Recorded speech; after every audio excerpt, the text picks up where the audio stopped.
우리는 신명기 22장을 함께 보도록 하겠습니다. 신명기 22장 함께 나오신 말씀 제목은 돌려줄지니라는 말씀으로 함께 나누도록 하겠습니다. 신명기 22장은요 전체적으로 도덕적 의미의 그런 내용들이 많습니다. 그런데 우리가 지난번에 우리가 함께 나누었죠. 하나님과의 관계, 수직적 관계와 수평적 관계인데 우리가 지난 시간도 그렇고 오늘 이 시간도 수평적 관계에 대해서 지금 우리가 함께 나누고 있습니다. 즉 수평적 관계라는 것은 우리 이웃과의 관계를 얘기하는 거죠. 타인과의 관계. 근데 항상 우리는 이런 문제를 다룰 때 수평적 관계는 뭐로부터 나온 거예요? 수직적 관계로부터 나왔다는 것을 우리가 항상 염두에 두고 이 말씀을 나눠야 됩니다. 우리가 이 말씀을 우리가 사고해야 합니다. 그렇지 않으면 세상의 모든 그 도덕적 어떤 내용의 그런 내용으로 흘러가 버리기 쉽기 때문에 그렇습니다. 본문을 보면서 함께 보도록 하죠. 1절부터 12절까지 1절부터 12절까지 어떤 것이든지라는 소제목으로 함께 나눕니다. 그 다음에 13절부터 21절까지 아내를 맞이하여라는 그 다음에 22절부터 30절까지 악을 제할지니라 하는 내용입니다.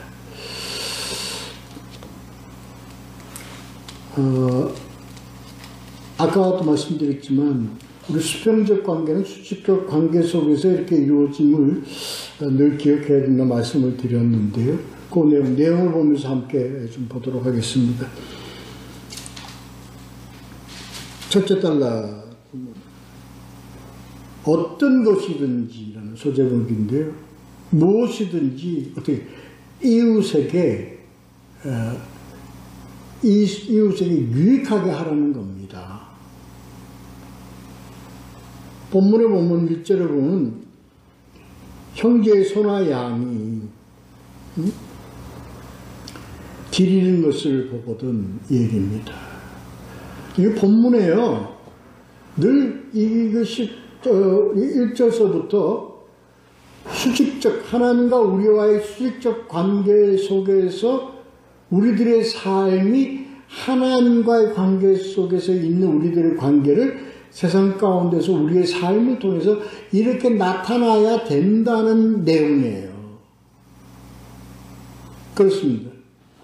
그러니까 우리가 이 도덕적 어떤 그런 내용으로만 이게 돼서는 안 된다는 것은 이러한 관계가 어느 관계 속에서부터 나와야 된다? 수직적 관계 속에서 이런 것이 나와야 된다 이 얘기입니다.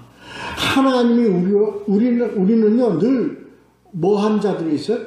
우리는 죄로 인하여 우리는 삶의 길을 잃어버리고 산 자들이에요. 하나님의 이 은혜가 아니었으면 우리는 뭐였어요? 다시 말해서 길 잃은 양이란 말이에요. 우리는 하나님께서 구약의 율법이 우리에게 뭐가 됐어요? 하나의 길 잃은 양의 목자와 같이 우리를 뭐예요? 바르게 길을 잡아 인도하는 것처럼 그래서 우리가 하나님을 바르고 중심을 잡고 우리가 세상 가운데서 의로 살아가는 것 같이 이웃과의 관계 속에서도 이와 같이 하라는 내용들입니다.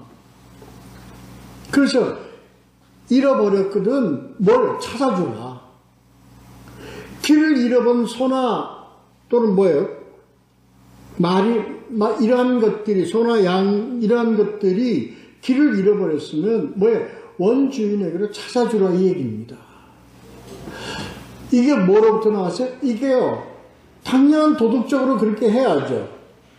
의롭고 그렇게 해야 됩니다. 그런데 이것을 통해서 우리가 무엇을 알아야 되냐면 그들은 우리가 잃어버렸으나 길을 찾은 것 같이 주인을 찾은 것 같이 그들도 잃어버린 상태에서 주인을 찾아줘야 된다. 다시 말하면 바르게 인도해야 된다는 의미를 가지고 우리가 이걸 봐야 된다 이 얘기입니다.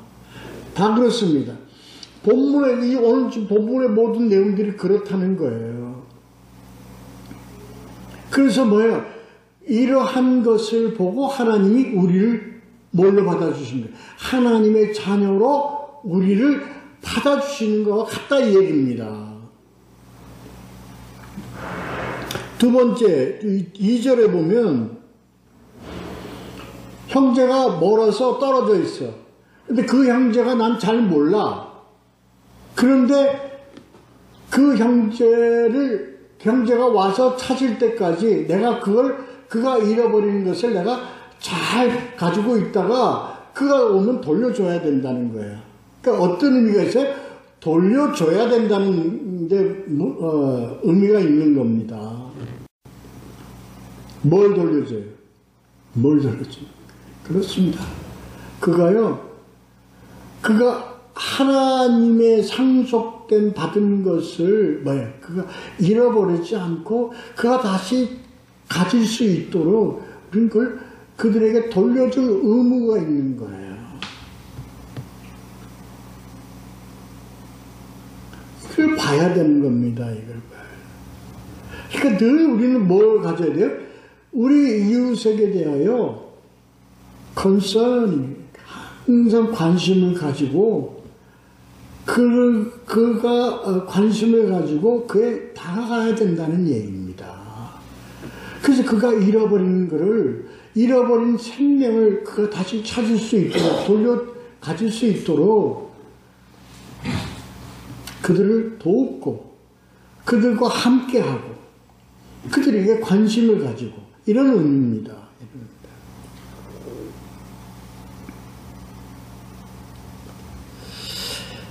그것이 생명이 있는 거든 아니든 사람이든 동물이든 모든 것이 다 어떤 것이든지 간에 다 너희가 그렇게 하라.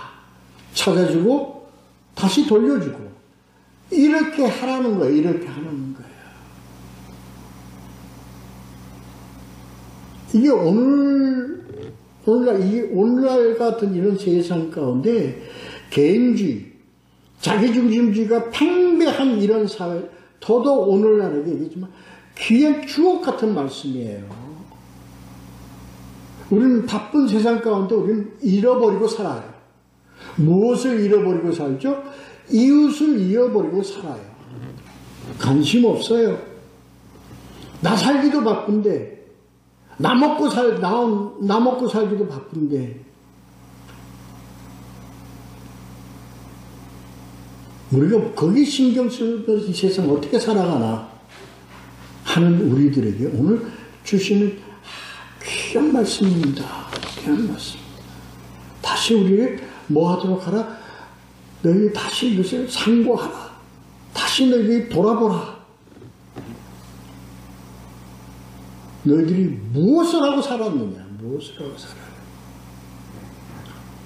이거 참 그렇습니다. 그 다음에 너무 귀한 말씀이에요. 뭐예요? 그 4절에 보면 네 형제의 낙이나 소가 어디에 넘어져 있는 것을 보거든. 왜 이 말씀을 하셨을까요? 왜 이 말씀을 하셨을까요? 네 형제의 낙이나 소가 길바닥에 넘어져 있는 걸 보거든. 어떻게 하라고요? 이렇게 세우라는 거야. 이게 우리가 해야 될 일이라는 것을 우리가 잃어버리고 산다니까요. 세상에 낙오된 자들, 세상에서 어둠 속에서 완전히 캄캄하게 갇혀있는 자들, 쓰러져 있는 자들, 세상에 패배하여 넘어져서 그냥 굴러져 있는 자들, 예수 그리스도가 마태복음 5장 41절과 같이 일어서라. 소녀야 일어나라.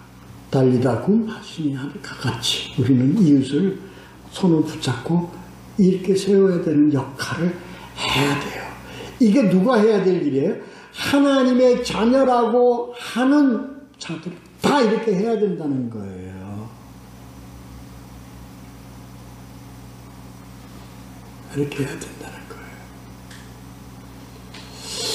여기에 우리 교회들, 특히 이 개신교들이요, 너무나 동떨어진 삶을 살아가고 있어요. 오히려 타종교, 캐톨릭이나 불교나 이런 다른 종교들이요, 그들이 얘기하는 자비와 선함과 이런 일들을 너무 많이 하고 있어요. 우리 거기에 너무 동떨어진 그런 것 같아요. 아니, 다른, 그걸 꼭 하라는 것보다는 우리는 삶 가운데서 그게 너무 우리하고 또 동떨어진 삶을 우리가 살아가고 있다는 거에 참 마음이 많이 저부터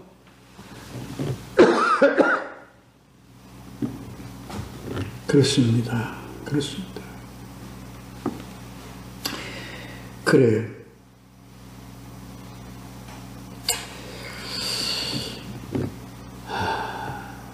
근데 이게 이렇게 되지 못하는 것은 우리가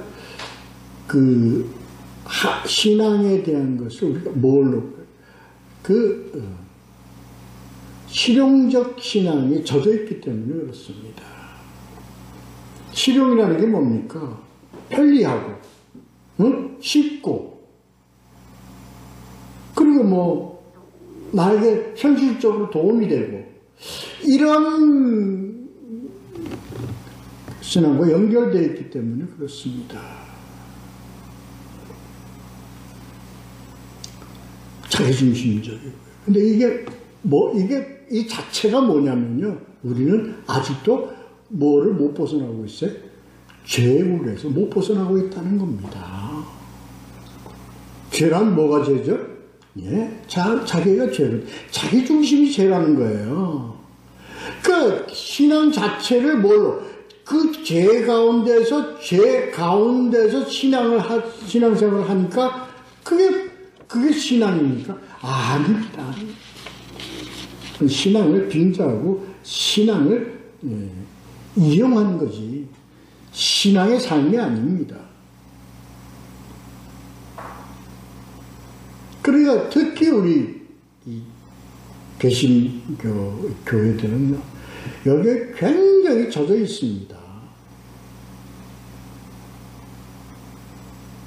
이걸 우리가요, 빨리. 그런데요, 왜 캐톨릭이나 이런 종교에서는요, 왜 그들의 선행에 구원의 어떤 있다고 그들이 갔기 때문에 그것에 대한 주관은 하나님께 달려있지만, 그러나 그것을 중심으로 하기 때문에, 그들은 행위에 중심으로 하기 때문에, 그들은 행위로 그들을 한다고요. 그런 일들을.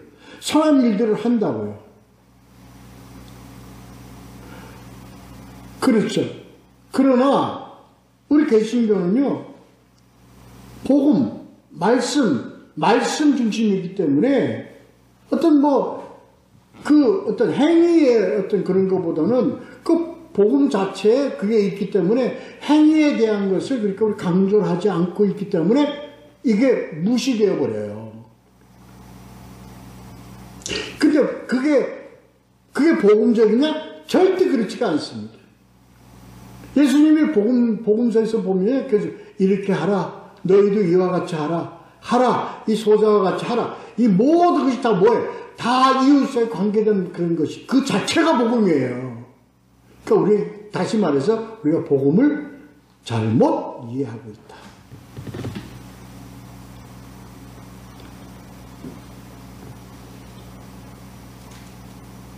그렇습니다.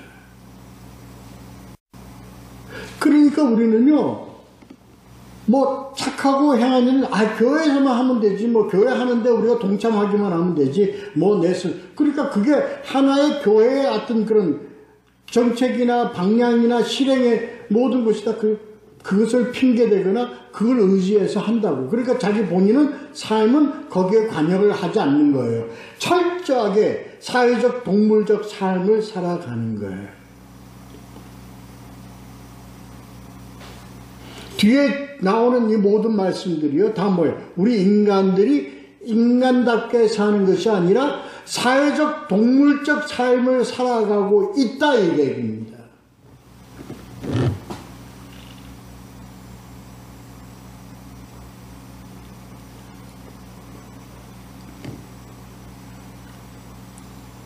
그렇습니다.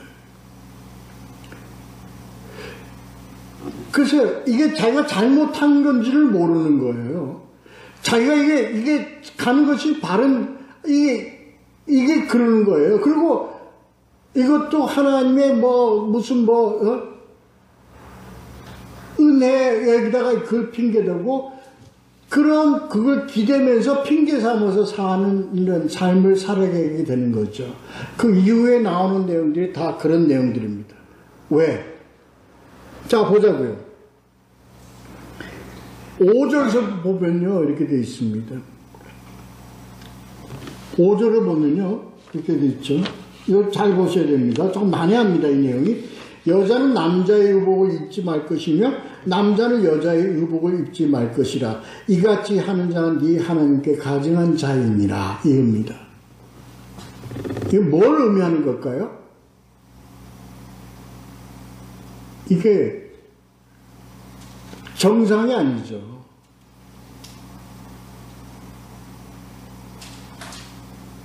남자가 여자의 옷을 입기 좋아해요? 여자가 남자의 옷을 입기 좋아해요? 이 상징적 의미는 뭘까요? 오늘날 이 전 세계적으로 가장 제약시되고 있는 것이 뭐죠? 바로 트랜스젠더입니다. 그들이요, 제가 그래서 트랜스젠더라는 의미가 확실하게 뭔가 하고 제가 좀 찾아봤어요. 인터넷 사전 같은 거 찾아보니까 성전환을 하지 않더라도 그것을 그런 성향을 가지고 있는 자들은 다 트랜스젠더다 라고 딱 정의가 이렇게 내려져 있더군요.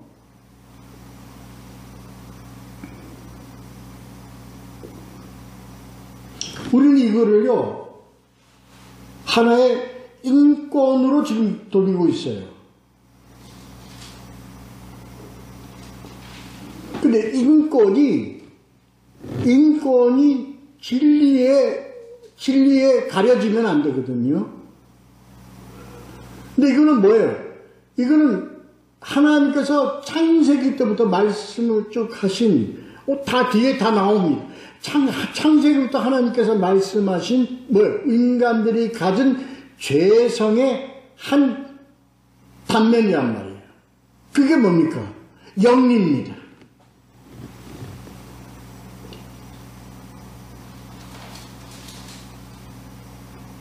그러니까 이것이 하나의 치료의 대상이지, 이것을 우리가 관용의 대상이 되면 안 된다고요. 근데 우리는 이걸 사회적으로 뭘 하고 있어요? 지금 관용하고 있잖아요.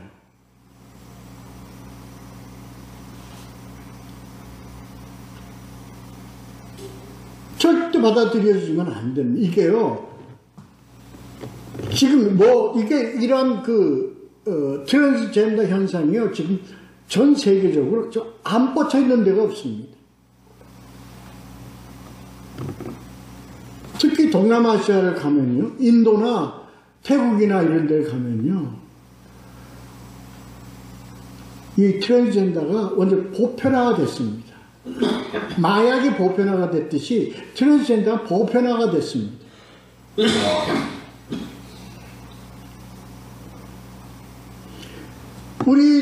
우리나라도요, 이 성소수자, 뭐 트랜스젠더 이거를 갖다가 하나의 뭐로 인권에다가 대가지고서요 이걸 정당화시키려고 하고 있다고요.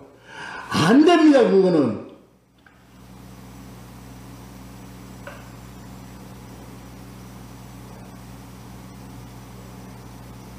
이건 인간 근본의 문제로 다뤄져야 되기 때문에 이건 안 됩니다.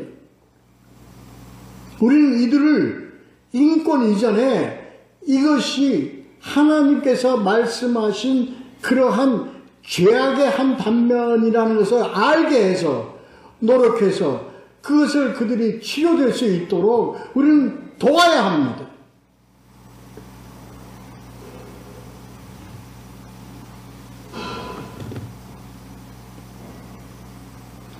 그리고요, 그 다음에 나오는 어미새가 있고, 그 다음에 뭐 새끼가 있고, 알이 있고 하는 내용 장면 나오죠. 6절에 나옵니다.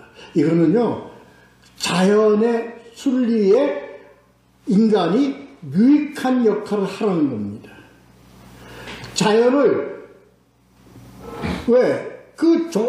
종자가 다 없어지잖아요. 많은 동물들이요, 다 어떻게 단종이 되어버리잖아요. 전멸되어 버리잖아요. 그러지 마라. 다 이 자연의 순리에는 그게 되라. 그런 내용입니다. 그리고 우리 편리한 것 때문에 우리들의 삶이 항상 나의 편리함 때문에 이웃을 위험지경에 빠뜨리는 경우가 많습니다. 그 다음 절, 그 다음 내용, 8절. 지붕에 난간을 만들라는 거예요. 지붕에 난간을 만들면 우리가 뭐 건축적인 건축비가 더 많이 들어가죠.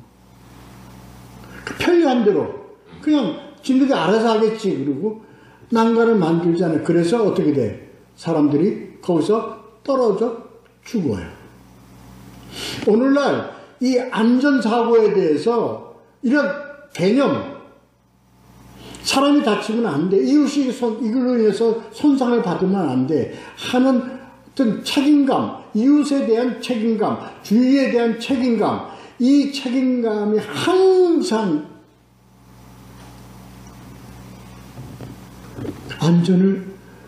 이것은 안전이지만 뭐에 대한, 이웃에 대한 생명에 대한, 이웃에 대한 위험에 대한 나의 어떤 자세입니다.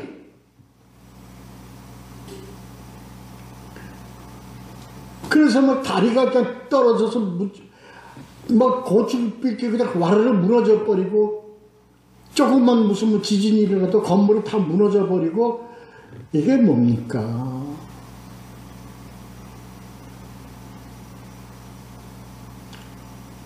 이거에 내 편리와 내 어떤 이득과 내 유익으로 인하여 저들이 이웃이 받는 피해와 그리고 손해와 그렇습니다. 우리는 여기에 너무 무감각해져야 돼요. 법을 만들고 이거에 대해서 방지책을 감추고 법을 만들고 이렇게 하지만 안 됩니다. 인간의 근본 기본의 마음의 어떤 그게 없으면요, 이게 그냥 하나의 방비책이죠. 원극이 안 됩니다. 지하철에서 보수공사를 하다가 생명을 잃어버리고, 공사장에서 떨어지고, 장비가 무너지고, 엄청난 위험한 것들이요. 아니, 아파트에 무슨 주차장이 그냥 주저앉고 그러지 않습니까? 이게 왜 그런가요? 근본이 뭔가요? 그렇습니다. 편리, 실용, 이러한 것들로 인하여 이웃과 환경과 사회와 그리고 우리 백성들에게, 우리 민족들에게 어떤 엄청난 피해의 원인을 만들었다는 것을 우리가 신앙적으로 이거 봐야 된다는 거예요. 신앙적으로.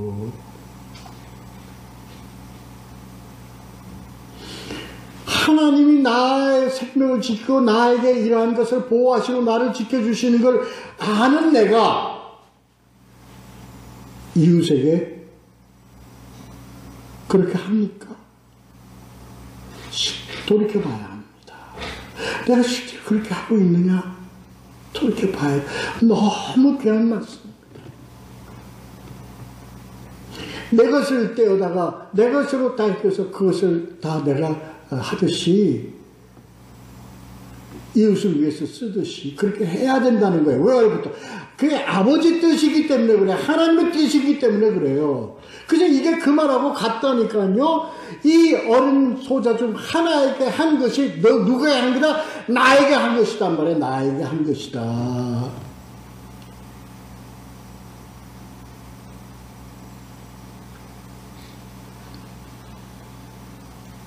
우리 모두 돌아봅시다. 행위적으로 하는 것이 아니라 뭐로? 신앙적으로 해야 된다는 얘기예요. 신앙적으로. 이게 작은 일서부터 우리들이 삶에 뭐가 돼야 돼요?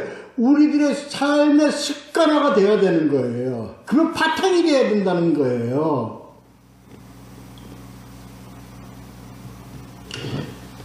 오늘 이 내용은 우리가 정말 잘 받고 잘 해야 됩니다. 그러니까 뭐 이런 것과 거리 멀기 때문에 하나님의 어떤 믿는 자들이요 수백억 행령해가지고 그냥 36개 해버리고요. 그게 뭐가 됐어요? 보편화가 됐어요. 보편화가. 이러한 삶들이요. 아니, 우리 다시 저렇게 봐야 합니다. 복음을 왜 봐요? 우리가 복음을 왜 그래요? 복음을 알고 뭐 하기 위해서? 알고 순종하기 위해서 복음을 우리가 듣고 보고 하잖아요.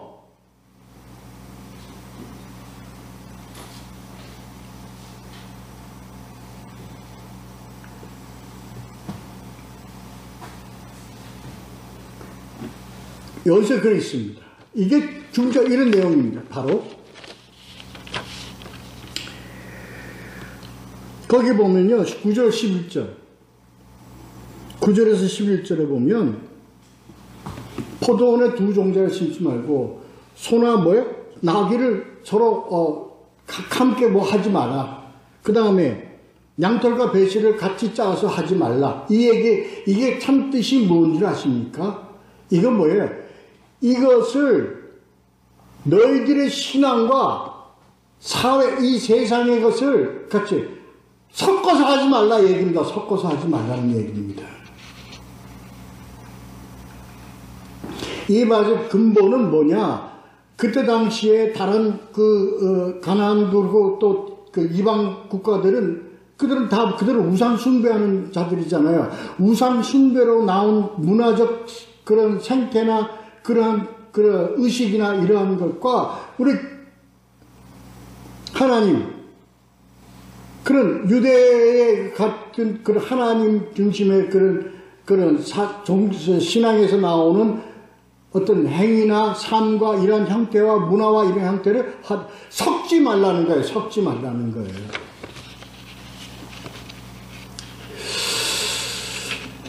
무슨 얘기냐면요. 우리는 옛날부터 어떤 문화에 섞여 있습니까? 유교 문화에 섞여 있습니다. 유교 문화에 많이 젖어 있죠. 또 우리는 지금 어느 문화 속에 살아야 됩니까? 기독교 문화 속에 살아야 됩니다. 이건 행위의 어떤 관계가 된 게 아니라 의식에 대한 문제입니다.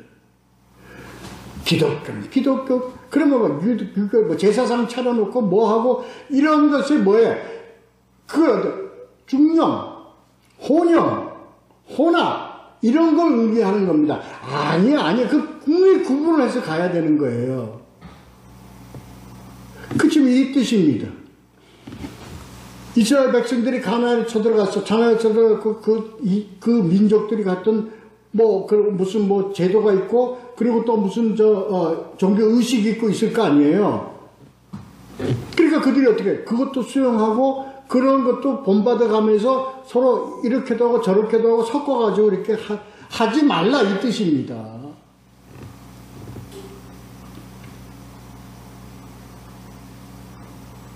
왜? 너무 위험하다는 거예요. 그 얘기입니다. 이게 지금 하나님께 이렇게 말씀하시는 내용이 너희들이 서로 혼용해서 하면 좋은데 하다 보면 그게 너의 문화가 되고 그게 너의 신앙이 되어버리기 때문에 너무 위험하다는 거예요. 실제로 그렇게 해서 어떻게 해서 이들이 다 자기도 그 후대로 다 물려가면서 그들은 뭐예요? 우상 종교들의 그런 이방신들, 그 아예 뭐예요? 자식을 어떻게 제물로 바치는 그런 행위까지도 답습을 해가지고 그걸 섞어서 하나님 제사에다가도 그거 쓰기도 하고 뭐 하기도 하고 뭐 하기도 해가지고 결국은 어떻게 됐어요? 하나님이 대노하셔서 이 모든 것을 하나님은 어떻게 보시는가? 가증하다고 보시는 거예요.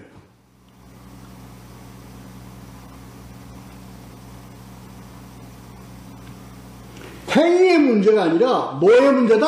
신앙의 문제다라는 거예요. 신앙의 문제다라는 거예요.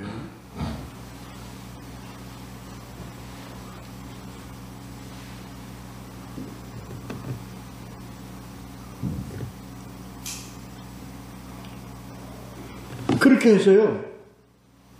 그 다음에 나오는 내용들을 이 이스라엘 백성들이 하나님의 율법을 삼아서 산다는 것들이 다 이방들이 갖고 있는 짓거리들을 했다는 거야. 그게 두 번째 단락, 세 번째 단락에 나오는 내용들입니다.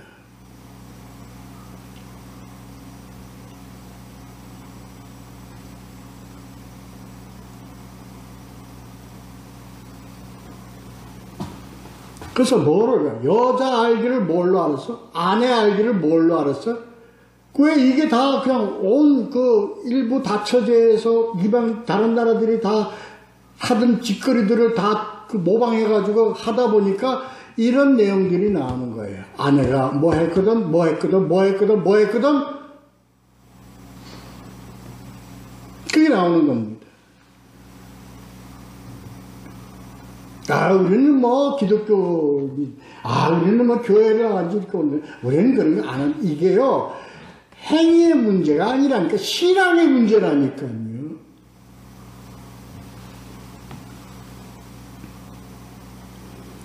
그래가지고 부인하고 결혼해서, 내 몸과 생각해서 부인을 내가 데리고 왔다가, 뭐예요? 그냥 변심이 된 거야. 미워진 거야, 그냥.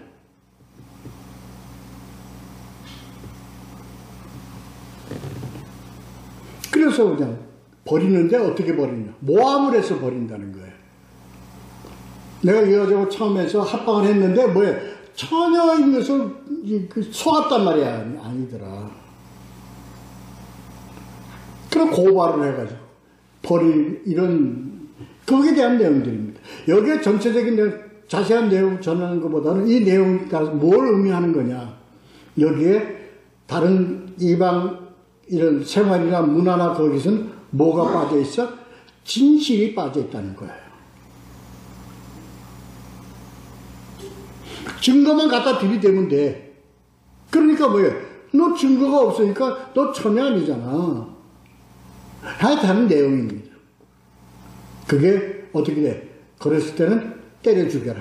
뭐 할 때는 돌로 쳐 죽여라. 뭐 할 때는 이 얘기의 의미는 바로 뭐냐? 이게 무슨 죄에 해당되는 거야? 죽음의 죄에 해당된다는 거예요. 죄의 삭은 뭐다? 사망이다. 이 얘기입니다. 구약적, 율법적, 구약적인 의미로 이거 갖다가 본문의 어떤 진실하지 아니하고 음모하거나 협잡하거나 이러한 것들은 다 뭐야? 다 죽여라. 그리고 이 여자가 원래 처녀가 아니었다. 증거를 대지 못한다. 그리고 이미 결혼 전에 그거 했다 하는 것이 사실이면 이 여자도 때려 죽어라. 그것도 죄이기 때문에. 거짓의 죄이기 때문에. 그런 의미입니다. 그런 의미입니다.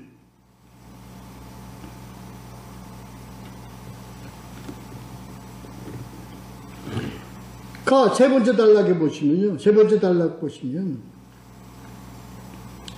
이게 뭡니까? 그런,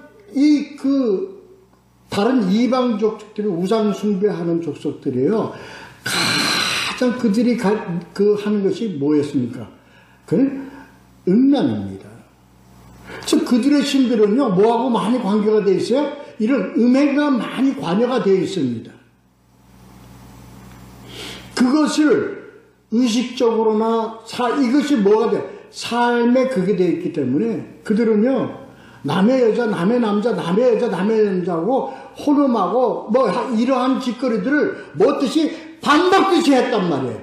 그게 이스라엘에게 문화로 접어 들어오니까 이스라엘 백성들도 거기에 물들어가지고 이러한 죄를 범하는 경우가 많기 때문에 하나님께서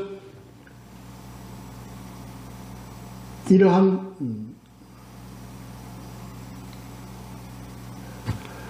경계를 지키는 의미로 말씀을 주시는 거예요. 그래서 뭐까지 가요? 인간의 가장 더러운 것까지 갑니다. 이게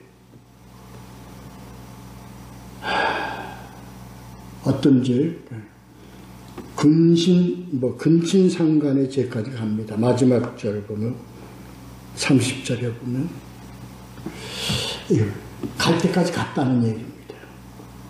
오늘날이요, 우리 인간들이요, 오늘날, 이 시대가요, 갈 때까지 간 겁니다. 어떤 방법으로도 이거 못 막아요.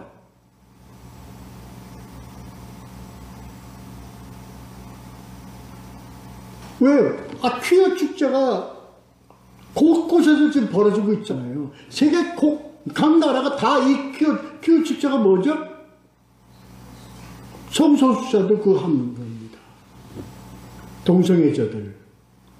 이게 뭐예요? 갈 때까지 간 거예요. 이게요. 그러니까 뭐가 관계가 없어져.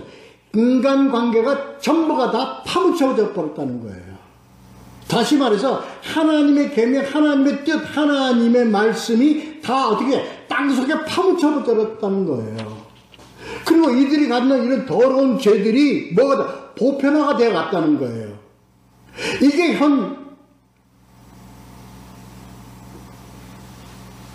그러니까 뭐까지도, 이 종교까지도 뭐에 젖어들어 버렸어요? 이 성소수자에 젖어들어 버렸어요. 그 동성애자가 뭐야? 목사가 되고, 동성애자가 뭐가 되고, 동성애자를 결혼식 하면 교회들이 막 있고, 이게 이제 보편화가 되어버렸다고요. 어떻게 할 거예요? 어떻게 할 거예요? 어떻게 해야 됩니까? 내가 알아? 그 사람들은 그 사람들 거지. 우린 지금 그렇게 살아가고 있잖아요.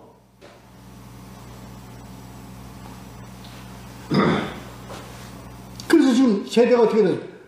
수평적 관계가 이렇게 더러워져 가기 때문에 우리와 하나님과의 관계도 어떻게 됐어요? 더러워져 버리는 관계가 되어 버렸다는 거예요. 그래서 하나님을 따르고 하나님의 순종하고 하나님의 뜻에 부합한 삶을 살아가는 것이 아니라 하나님과 타협하고 하나님을 이용하고 하나님을 팔아먹는 더러운 관계로 가고 있다는 거예요. 지금 우리가.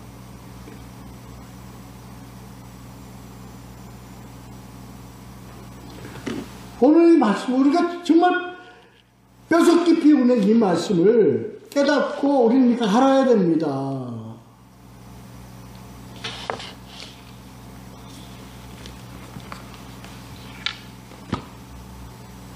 제가 1980년도에 일본에 출장을 갔어요. 일본에 출장 가서 접대를 받는데 조금 룸사랑에 들어가고 접대를 받았습니다. 기쁜, 그 회사에서 나를 거길 데려가서 했는데, 여자 하나가 와가지고 옆에 앉아가지고, 애교를 부리고 그러더라고요. 그리고 일본 친구들이 막 웃어요. 막 웃어. 상상도 못했습니다. 그게 트랜스젠더라는 거 상상도 못했습니다. 근데 그게 맹절제도입니다. 1980년도인데 지금 이게 우리나라에 지금 이제 다 보편화가 됐다는 거예요.